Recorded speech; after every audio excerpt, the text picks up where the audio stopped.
And good morning and welcome to the VSA Capital 5 Minute Morning Miner on June the 21st, Wednesday, the longest day of the year. Or is it the shortest night of the year? I never know quite sure which it is. Morning, Paul. How are you?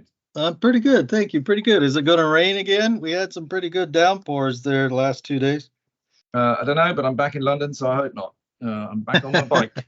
Right, let's crack on. There's quite a lot of companies that we act for with news, and actually other big news is Bushveld.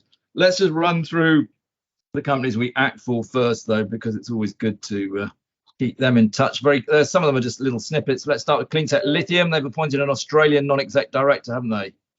Yes, they have. They picked up a guy by the name of Tommy McKeith here. He's a geologist and Australian-based. This is part of the program to satisfy the regulators as they go for their dual listing on the ASX in coming weeks. And they also moved Jonathan Morley-Kirk to be a principal independent non-exec director, as Steve Kessler had moved to be executive chairman earlier this year. Yeah, that's correct. Very quickly, fission uranium, which we talked about quite a lot. We like it a lot if you want to play uranium. They had their AGMs and all votes were passed by a very wide margin. So I think that ticks that one off. The other one I think we ought to mention is, again, it's a company that we have a lot of time for, very good management. But it's a TSX listed Mexican gold silver explorer, Prime Mining. They've had a drilling update, Paul. Yes, they sure have. More drilling results this time from the ZT area, which is the western vein set in the Los Reyes mining district down there in Mexico. This is drilling to depth below the existing resources pit shells they have there in the ZT. And they have confirmed that they do have high grade there, at least 200 meters below the bottom of the resource pit shell. And we're talking about grades about 5 grams gold equivalent over 11 meters, as well as some hits there in the 27 grams gold equivalent range as well. So it just clearly indicates that they are onto a high-grade chute, which extends below the modeled pits for ultimate extraction, and they will probably be going underground in due course in order to extend mine life. Yeah, okay. Well done them. Right, then two other bits of news I want to quickly touch on. I'll touch on one quickly. Strategic Minerals had their final results today. It's quite a small company, but it's interesting because it owns, of course, Redmoor down in Cornwall, which is a very high-grade tin tungsten exploration asset. This is unfortunately a very small Australian-run, basically, listed company on AIM. In order to develop that asset, it just doesn't have its own finances. In many ways, it needs to spin that asset out in some ways. But that's a conversation people have directly with me. I think I will be spending July in Cornwall. I will probably be talking to all of these mines. I was, of course, at Tungsten West yesterday, where things actually are progressing very well in terms of permitting and that sort of thing. Unfortunately, the share price is telling a slightly different story.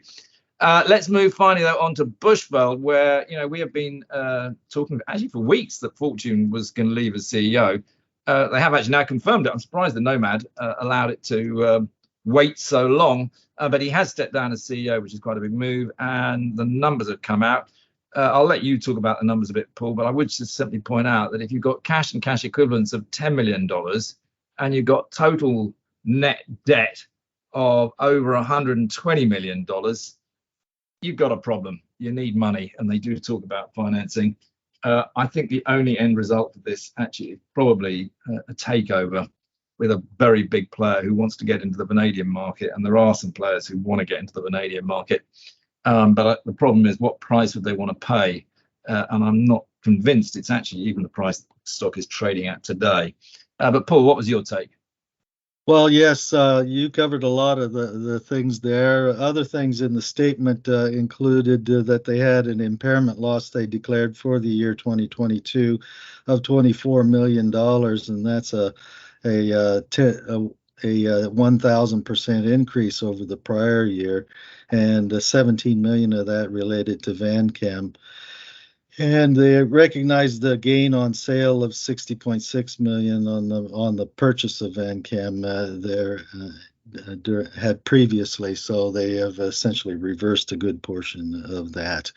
Net loss for the year came in at 35.4 million, which was just slightly different from the prior year, but the revenue came in at $148 million. So that is quite a bit better than the revenue number they gave for 2021. So yes, there's still a lot of work yet to do in order to get this thing stabilized as far as the corporation is concerned, I would say. We will watch this spot. Obviously, we're very interested in vanadium, and they do talk about actually building a vanadium electrolyte facility. And actually, the interesting thing is, obviously, down in South Africa, we know there is a massive issue with power, with Eskom basically just in complete and utter chaos.